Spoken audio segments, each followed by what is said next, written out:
နေရထုတ်လို့တဲ့အပူတွေကကျွန်တော်ကဘာပေါ်ဘယ်လိုရောက်တဲ့ထင်လဲကဘာနဲ့နေရမှာဆိုရင်လစ်ဟာနေတဲ့အာကာသဟင်းလေးပြင်ပဲရှိတယ်အဲ့ဒီမှာအပူစီးကူးဖို့ကြားခံနေဖြစ်တဲ့ solid liquid gas ဆိုတဲ့အရာတွေမရှိဘူး heat conduction နဲ့ heat convection မှာတော့အပူစီးကူးဖို့အတွက်ကြားခံနေတွေလိုတယ် heat conduction မှာဆိုရင် solid တစ်ခြားအပူစီးကူးပြီးတော့ heat convection မှာဆိုရင် liquid နဲ့ gas တွေရဲ့ရွေးချယ်မှုအတိုင်းအပူစီးတယ်ဒါပေမဲ့နေရလာတဲ့အပူတွေကတော့ကြားခံနေမလို့ပဲ radiation ပုံစံနဲ့စီးကူးတာဖြစ်တယ်အဲ့ဒီ radiation တွေက electromagnetic wave တွေဖြစ်တယ်electromagnetic wave တွေကသူတို့ရဲ့ wavelength frequency နဲ့ energy ပေါ်မူတည်ပြီး wave အမျိုးအစား9မျိုး꿰သွားတယ်အဲ့ဒီ9မျိုးတွေကအပူကိုအများဆုံးတည်ဆောက်တဲ့ wave က infrared wave ဖြစ်တယ်အဲ့ဒီ infrared wave ကပဲနေရနေကဘာပေါ်ကျရောက်တဲ့ thermal radiation တွေဖြစ်တယ် thermal radiation တွေကအလင်းရဲ့အမြန်တော့3 × 10 meter per second နဲ့အပူစီးကူးတယ်အဲ့တော့ conduction convection နဲ့ radiation မှာဆိုရင် radiation ရဲ့အပူစီးကူးမှုအများဆုံးဖြစ်တယ်အလင်းရဲ့အမြန်နှုန်းနဲ့သွားတဲ့ heat radiation တွေက space ကိုဖြတ်သွားတဲ့အခါသူတို့ရဲ့စွမ်းရည်အဆုံးရှုံးမှုမရှိဘူးဘာလို့လဲဆိုတော့ space ထဲမှာဆိုရင်အပူကိုစုပ်နိုင်တဲ့ particle တွေမရှိဘူးအဲ့ဒါကြောင့်နေရလာတဲ့အပူစွမ်းရည်ကကဘာပေါ်အပြည့်အဝကျရောက်တယ်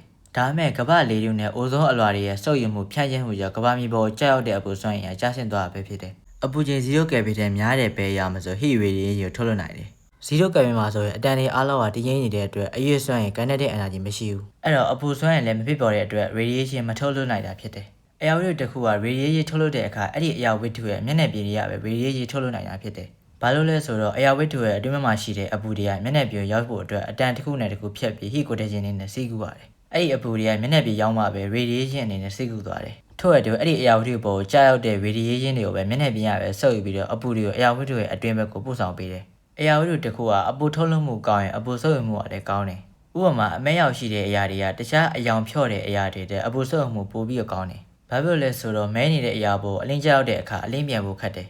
ဒါနဲ့အတူအပူကလည်းအပူပြန်ဖို့ခက်တဲ့အတွက်အဲ့ဒီအရာဝတ္ထုကပဲအပူတွေကိုစုပ်ယူသွားဖြစ်တယ်ကြောက်လာတဲ့ radiation အလုံးကိုစုပ်ယူနိုင်တဲ့အရာကို black body လို့ခေါ်တယ်ဒါပေမဲ့တကယ်လက်တွေမှာတော့ black body လောက်အပူစုပ်ယူမှုကောင်းတဲ့အရာမရှိဘူးတကယ်အရာဝတ္ထုပေါ်အပူကျရောက်တဲ့အခါအပူတွေကိုစုပ်ယူနိုင်သလိုအပူတွေကပြန်ပြီးတော့လည်းဖြာထွက်နိုင်တယ်တကယ်လို့အဲ့ဒီအရာဝတ္ထုကအလင်းဖောက်နိုင်တဲ့တချို့ radiation တွေကလည်းအရာဝတ္ထုကိုဖောက်သွားနိုင်တယ်ဒီမှာဆိုရင်အရာဝတ္ထုက absorption reflection နဲ့ transmission ဆိုတဲ့အချက်၃ချက်ကိုလှုပ်ဆောင်တယ်အဲ့ဒီအချက်၃ချက်ကိုပေါင်းလိုက်မယ်ဆိုရင်သိရတယ်တကယ်လို့အရာဝတ္ထုက black body ဖြစ်မယ်ဆိုရင်သူ့ရဲ့ absorption က1ဖြစ်ပြီးတော့ကျန်တဲ့ reflection နဲ့ transmission က0ဖြစ်တယ်အဲ့ဒါကြောင့်စုပ်ယူခွဲ absorptivity မှာဆိုရင် black body က1ဖြစ်ပြီးတော့တကယ်အရာဝတ္ထုတွေက1ဆယ်နဲ့သွားတယ်ထို့အတူအဲ့ဒီ black body ကထုတ်လွှတ်တဲ့ radiation တွေရဲ့ထုတ်လွှတ်မှုကိန်း emissivity ကလည်း1ဖြစ်တယ် black body ရဲ့ radiation ထုတ်လွှတ်တဲ့နှုန်းကတကယ်အရာဝတ္ထုရဲ့ radiation ထုတ်လွှတ်မှုနှုန်းတဲ့ပိုပြီးတော့အားကောင်းတယ်အရာဝတ္ထုမှာဆိုရင် radiation ထုတ်လွှတ်တဲ့အခါ radiation အနည်းငယ်ပဲထုတ်လွှတ်ပြီးတော့ radiation အများစုကတော့အရာဝတ္ထုရဲ့အတွင်းမှာကင်းအောင်နေတယ်ဒါပေမဲ့ black body ကတော့ radiation အလုံးနီးပါးကိုထုတ်လွှတ်နိုင်တယ်အဲ့ဒါကြောင့် black body ရဲ့ထုတ်လွှတ်မှုကိန်း emissivity တန်ဖိုးက1ဖြစ်ပြီးတော့တကယ်အရာဝတ္ထုတွေရဲ့ emissivity တန်ဖိုးက1ထင်နေတာပဲဖြစ်တယ်